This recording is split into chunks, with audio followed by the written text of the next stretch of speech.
mahalinan na pud ko na ba mga panalanginan na pud bitaw ko na mao na nga ako pud pasalamat sa Ginoo kay despite ni aning among sitwasyon nga usahay dili gid ako masabtan usahay gyud ang sitwasyon usay makaingon na gyud sa umbana nga anang nasa ko una bitaw nga magbulag na lang mi ana bitaw kay tungod kay dili ko kasabot lagi kanang dili na ko masabtan sa akong kaugalingon naay panahon nga magmuni-muni ko na panahon nga magila ko sa CR kay tungod kay dili ko kasabot kay mga apply ko trabaho anang nga gani reject gani dagan ko ano pa dagan mga rejection ana gani nga dagan mga istorya sa mga tao nga ngano ka pa man ang imong nabana ana nga wa man trabaho biyahe na bitaw naay panahon nga madala ko sa sulsol bitaw nila makaingon ko nga so ako man na colored nga kuan na magid kayo sitwasyon nila binakaron krisis kayo nya kung paano may trabaho ana gani nga bisay makauna-una ko pa biyaan ako kung kuan ana kung biyaan ako nya bisay makauna ko kung ano biyaan po na ako niya akong pamilya nga ako man pamilya ako naman hindi unungan ana pa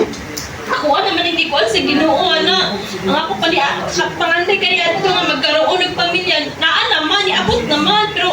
ganun mo kuan man ko kana nasa kuno na ganun mo surrender ko ana pa nga pagsulay naman siya sa kinabuhi ana bitaw niya mo to nga makamuni mo to nga usay makapangayo ko sa pasaylo ana gani nga naay panahon nga makamuni-muni ko ba nga ay gibless mo ko dahil sa Ginoo no kay despite sa among sitwasyon nga ingon ani mga amo galing kauban nga nagtrabaho nga nagkapait nga gani nya unsa na karami nga murag nang ma-provide na bita ang tanan pastoral na pa nga bisan tuod wala ni trabaho pero gipakaon man bigi ati man pud mi sa Ginoo ana bitaw nga mo na dako ko pasalamat sa Ginoo tungod kay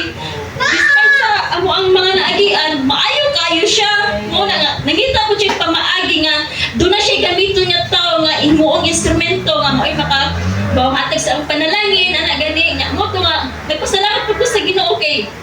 makumpara na ko ang amo ang silingan ug sa amo nga kami nga wala ni trabaho makumpara na mo siya kay sila nga naay trabaho nagpait og ayo Diya mga nagpait binog ayo natoy kauban na mo nga kauban na mo ba nga trabaho siya Mars man niya ang sweldo niya kanang kulang ra bitay ang sweldo ikaw ra bayad sa utang ba ana bitaw nga mo to nga niya usay kami pa hulaman niya mo ana ko sa iya nga noong sa magkaoy nga ako may hulaman di mo nga wala na ni trabaho gani nga sa ano pa sila ng hulaman na gani nga grabe gani ang Ginoo nga maayo gani siya kay grabe nga una-una ni mo nga na sila trabaho niya kami wala pero kami pa hulaman ana gani nga makakawat ka ba nga Lord ganang grabe gid ka maayo nga Dios no kay grabe sa ikumpara